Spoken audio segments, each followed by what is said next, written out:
Hi guys, so welcome to Unit 4. This is your last unit and hopefully you guys have learned a lot. You've got one more unit to go, so we're going to go ahead and jump right in. Apologies for the headphones.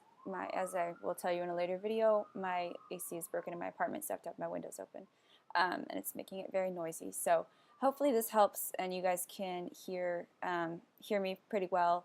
I'm speaking as loud as I can, so if you have any technical difficulties with it, let me know. Otherwise, I think it's going to work pretty well. So I'm going to go ahead and walk you guys through Unit 4 all the way up to what you're going to do for the final essay submission. And I have an extra credit opportunity as well, so I'm going to explain that briefly.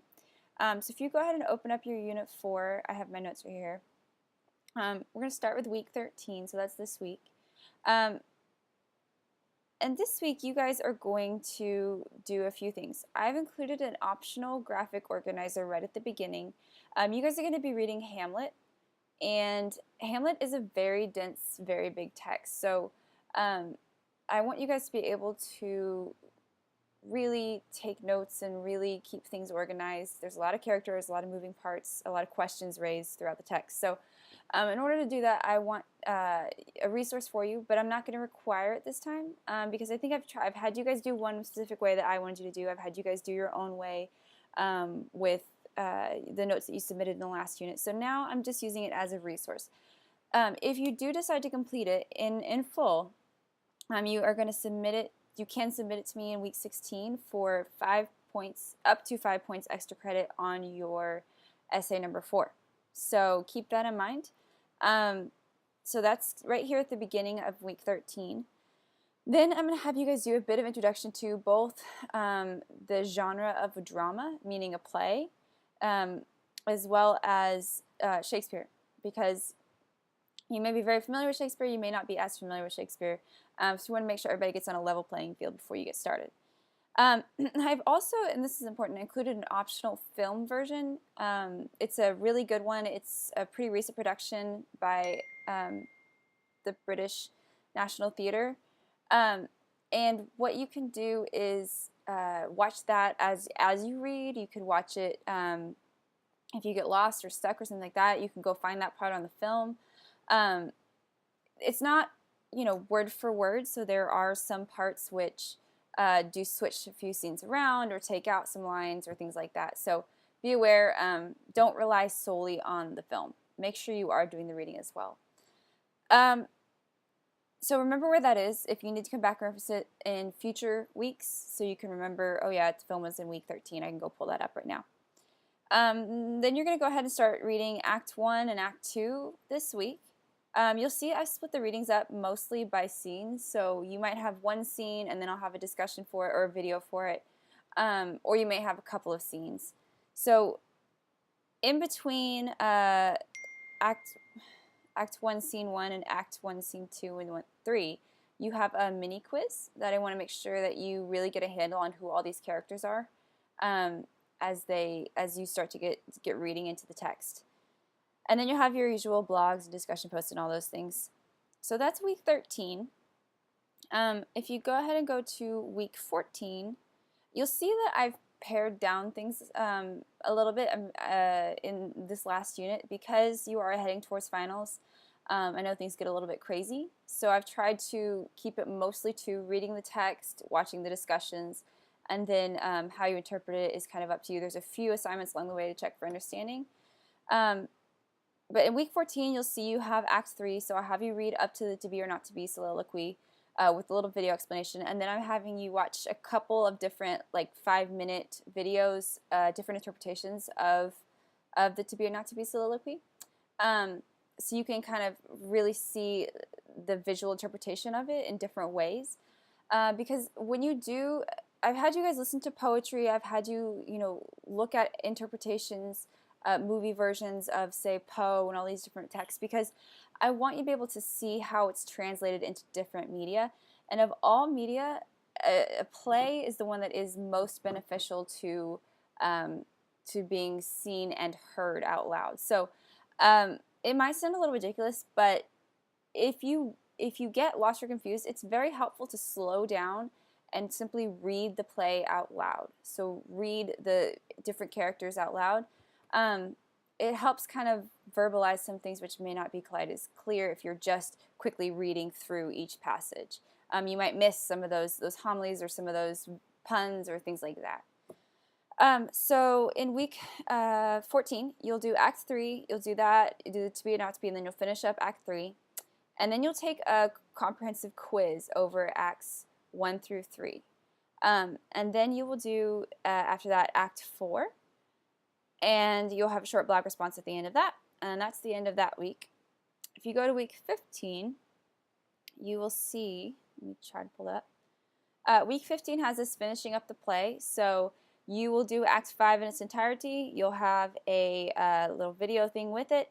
And then you'll take your quiz again over Acts 4 and 5. So make sure you have your book readily available for those quizzes, because there's specific lines I might reference or something like that, or I might say in Act 2, Scene 2, line whatever, what does this mean, or something like that.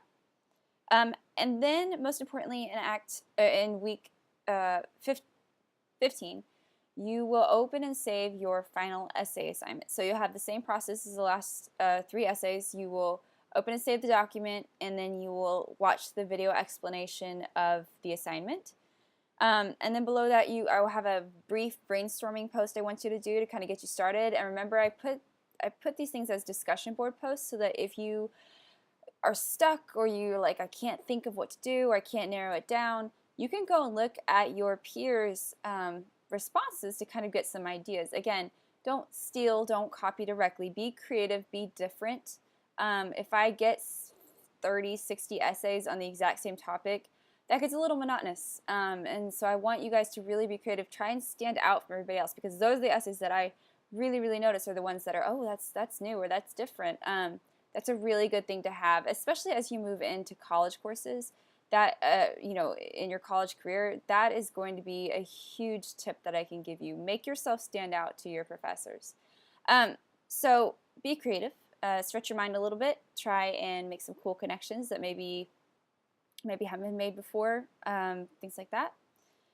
And then week 16, your last week of class, your last week of actual class. That week, you are going to, first and foremost, if you have the graphic organizer and you want the extra credit, submit it that week. There's a link for you. Then you'll have a blog which talks about what your choices that you've made for the essay and the rationale behind it, because I want you to think through, why did I pick this character, or why did I pick this theme, or whatever it is. Doing that helps it become much easier to go ahead and write. And then the rest of the week is up to you. So I have another optional discussion board on there that's ungraded, so you can use it as a resource. You can post, hey, I'm having trouble with this, or hey, I can't decide between this and this. Somebody help me out. And then you have your essay submission explanation, so you'll submit it like always. You'll go over to the essay assignment, attach, submission, safe assign, etc. And then the essay is due Sunday, May 10th by midnight. I have it due before finals week because that gives me enough time to turn around a grade, because y'all's grades are going to be due by, I think it's May 14th or 15th at the very, very latest. So I'll have 90 essays to turn around and grade, and I have an explanation about that. So there will not be any chances for extensions or anything like that at that point, because grades will be due that week, and I have no control over that. So after you submit, note that there is an explanation on the bottom of week 16 about options for extra credit during the finals week, which is what I'm going to go through right now. I'm not going to walk you through the extra credit, because if you go down, you'll see I have a note after all the different folders on the main Unit 4 page. You'll notice that it says finals week, essays are due by Sunday. If you choose not to do this extra credit opportunity, then you're done. There's nothing else for you to do. There is no final exam. That's it. So if you do choose to do the extra credit, then you're going to open the extra credit folder, which is at the bottom, and you're going to look at the assignment and the accompanying video explanation, and there's a link where you can submit it. And then once you've done all that, you are done for the class. So I'll say this in the explanation, but I'll say it again here. Extra credit opportunity that I've built in here is designed to be comprehensive, but not hugely broad in scope. So keep it manageable. And it's must be turned in by Wednesday at midnight, Wednesday, May 13th at midnight. If you turn it after this, there's nothing I can do because I have grades due. So if you want the extra credit, make sure you stick to those deadlines.